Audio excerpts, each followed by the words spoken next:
good to be in the House of Labor. Have a seat, please have a seat. Good morning, good morning. It's so good to be with everyone, and I thank you. I am here to thank you. On behalf of Joe Biden, myself, our country, thank you, United Steelworkers, for all that you are, all that you've always been, and all that you do. I want to thank the International Vice President, Roxanne Brown, for that introduction and the work we've all been doing together. Mariana, it is so good to see you again. And of course, the International President, Tom Conway, thank you for your leadership of this incredible organization and your voice and your vision, which has been so valuable to the entire labor movement. And to all the members of the United Steelworkers, thank you for the work that you do every day to keep our nation running and to move our nation forward. And thank you for always standing in solidarity with workers everywhere, because that's who you are. As many of you know, I was born in Oakland, California, and when I was a child, my mother drove this yellow Dodge Dart. And I remember my sister and I would be sitting in the back seat, driving up 101, across the Golden Gate Bridge from time to time. And I remember as a child, staring in awe at the towers, at the sweeping cables of the Golden Gate Bridge, thinking, because I learned about its history, thinking, what a magnificent sight. Thinking as a child, well, if America could build that, we can build anything. The Golden Gate Bridge is without question a monument to the potential of our country. And the Golden Gate Bridge was made with USW steel.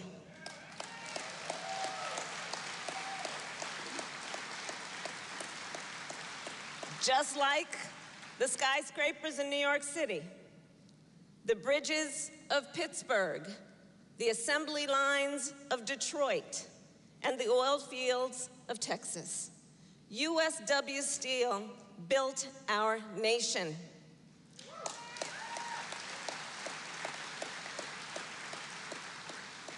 And USW organizing built our middle class.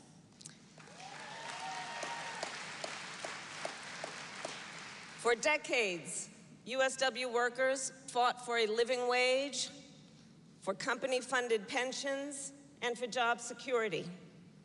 You fought to make our workplaces more safe, more fair, and more productive. In Cleveland, Ohio, in Gary, Indiana, in Bethlehem, Pennsylvania, this union made it possible for millions of Americans, whether they were a member of a union or not, they need to realize that. You made it possible for millions of Americans to fight for their rights and their benefits, such that they could buy a home, build a family, and retire with dignity. You did that. You created prosperity and opportunity, and you helped make America the most powerful nation in the world.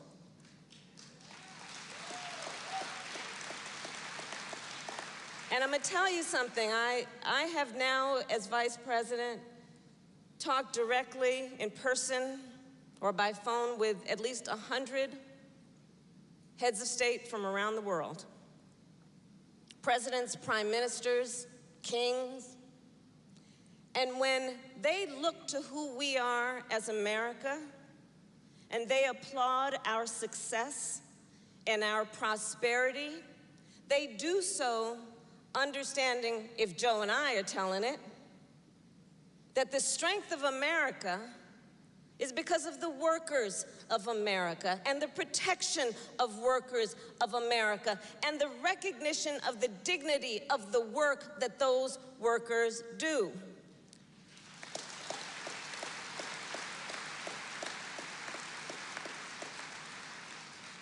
So all of that is who you are, and we should always remember our history. And to remember our history, we also remember that toward the end of the 20th century, as a result of global economic trends and trade policies that did not adequately protect American workers, our nation's economy began to shift. America began to export less and import more. Factories that communities had depended on for generations started to shut their doors, and union membership across industries began to decline. This organization, USW, saw these challenges, and you overcame them. In the face of incredible odds, you responded with incredible resilience. You continue to fight for workers and to fight to move our nation forward. And today, as you have for generations, the USW is building America's future. Across our nation, you are organizing workers in industries that have never been unionized before. Museum workers, tech workers. And last year, as you heard, I was in Pittsburgh with my dear friend, our dear friend, Secretary Marty Walsh, a great champion of working people, where he and I met with a group of Google contractors, programmers who code. And in 2019, those workers had voted to form a union, as you know. But nearly 2 years later, after a lot of negotiation, they still did not have a contract. Those workers, during our visit, told us about what we all here know. They told us about the power, the self-determination that people feel when they vote to unionize. They talked about the importance of solidarity. And they talked about you. They talked about how the United Steelworkers was with them every step of the way, which is why 1 month after that meeting, those workers signed their contract with Google.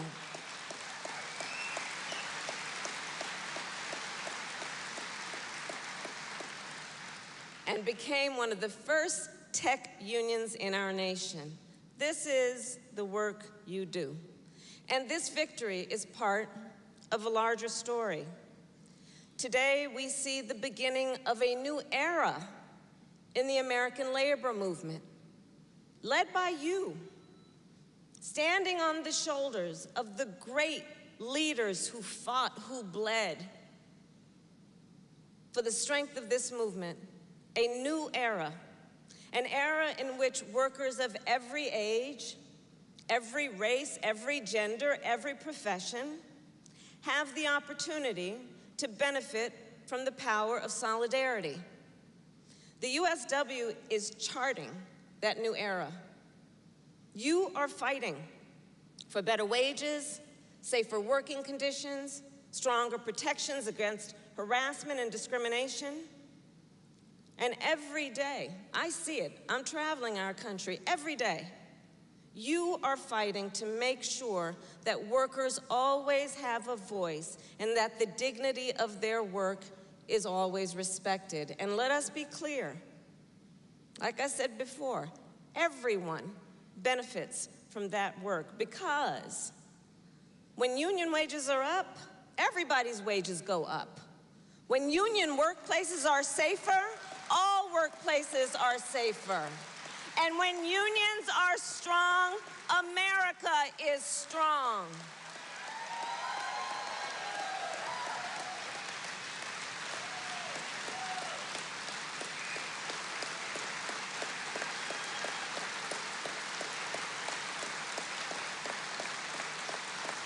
You're doing it. So let me say, Steelworkers. So you know, when President Joe Biden and I, when we took office, we made a promise to you and to the American people. We vowed that we would address the urgent crises of today, the pandemic, the economic crisis, the climate crisis. But we also vowed to implement our vision for America's future, a future in which every person has the opportunity to succeed and to thrive. And in the last 18 months, we have made clear, because of your help, future. Just reflect on the past 18 months. In those 18 months, our nation created more than 9 million jobs, making up for every job that we lost during the pandemic. Today, unemployment is at its lowest rate in half a century, in part because of the historic investment we made to support small businesses during the pandemic, beauty salons, daycare centers, family-owned restaurants that were about to close, but that the President and I believed in. And we invested billions of dollars to help keep their doors open. In our first year in office, we extended the child tax credit. You know what that meant? We cut child poverty in America by 40% in the first year.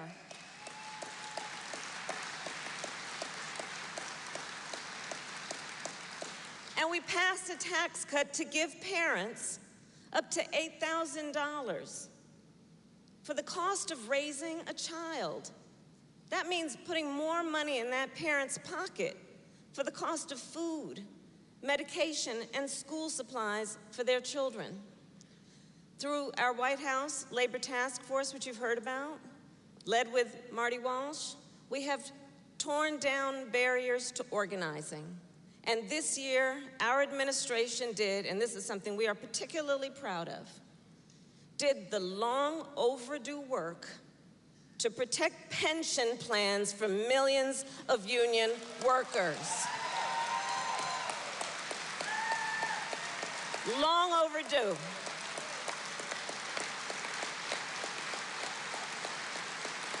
Long overdue, benefiting 120,000 members of this organization. That was because of your help, because you believed in our collective vision about what is in the best interest of the workers of America. With your support, our administration made the largest investment in our nation's infrastructure in a generation. So many people promised to do it. We did it. And today, you are helping to bring that investment to the people of our nation. We did it in D.C. Y'all are taking it to the streets, be it in the roads, in high-speed internet, or in clean water. Just think about it. Today, USW cement workers in Union Bridge, Maryland, produced the materials we are using to rebuild our roads and bridges and ports and airports. One great example, the Harry Reid International Airport right here in Nevada. Today, USW production workers in Corning, New York, manufacture the fiber optic cables that we are using to connect, to fulfill that promise, every household in our nation with high-speed internet. We know what that means. Remember, during the height of the pandemic, all of the children and their families who otherwise did not have access or could not afford high-speed internet, the seniors who needed telemedicine but may not have had high-speed internet, you're doing that work. Today, USW metal workers in Tyler, Texas, are making the pipe that we will use to replace every lead pipe in our nation. Why is that important? Because far too many of our babies in America are drinking toxic water from those lead pipes.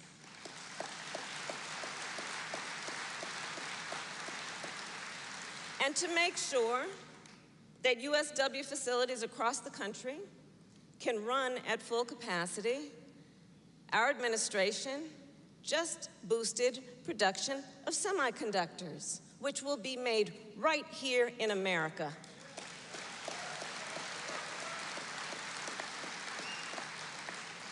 And one of the benefits is it will also then boost the American auto industry to manufacture here in America more cars and trucks and buses right here. Steelworkers, you are one of the largest unions in the automotive supply chain. I don't need to tell you that. And for you then, this work will mean more jobs, more job security, and better pay.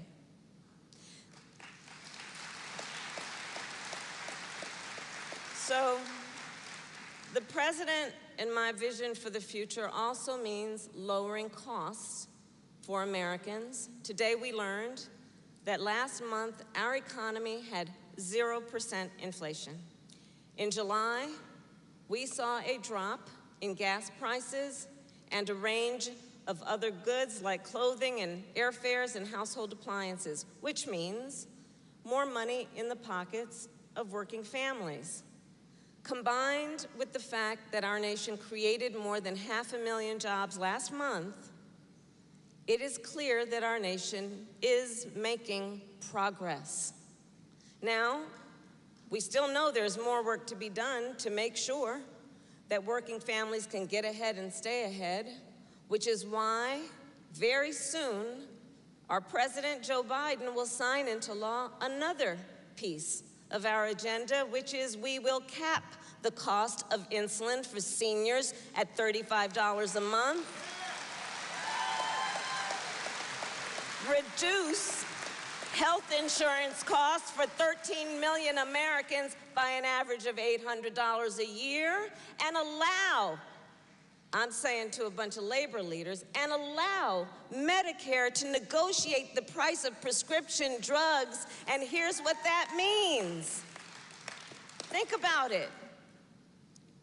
If you think of America as just being one big organization, the ability to represent more than 60 million Americans, which is how many are enrolled in Medicare right now, with the strength of bargaining power, Medicare will now negotiate with the pharmaceutical companies to lower the prices for all Americans.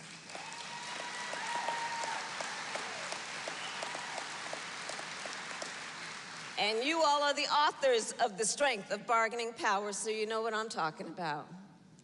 In addition to lowering the cost of health care, we are also bringing down energy costs, in part by giving working families as much as $8,000 to upgrade the HVAC system in their home. That's lower energy bills and cleaner air. Our work will also make new and used electric vehicles thousands of dollars cheaper so that more working people can afford a plug-in hybrid or electric car and pay less or nothing at the pump. So these investments are the largest our nation has ever made to address the climate crisis, and these investments will create millions of good-paying jobs, including good union jobs.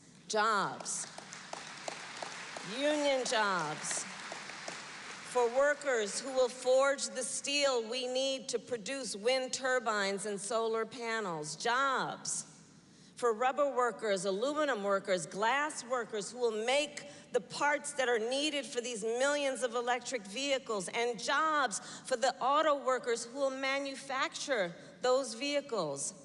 And jobs all across America, in steel towns and in coal country, and jobs in communities with skilled workers who are ready, willing, and able to continue building our nation's future. And if folks ask y'all, well, how do they plan on paying for all this? Please let them know. As we promised, we will not raise taxes on anyone making less than $400,000 a year, but this will be paid for Because you see, our nation's largest corporations will now start to pay their fair share.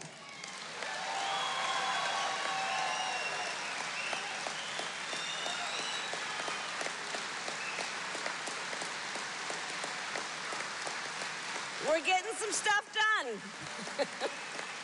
We're getting some stuff done. So, Steelworkers, we are here together with determination and resilience to meet the challenges of the moment and to invest in the future of our nation.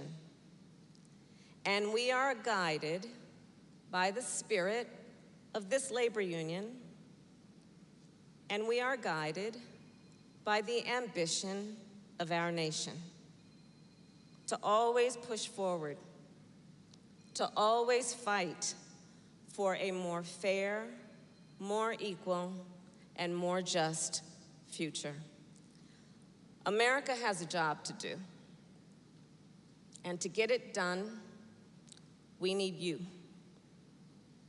So please, continue to do what you do so well.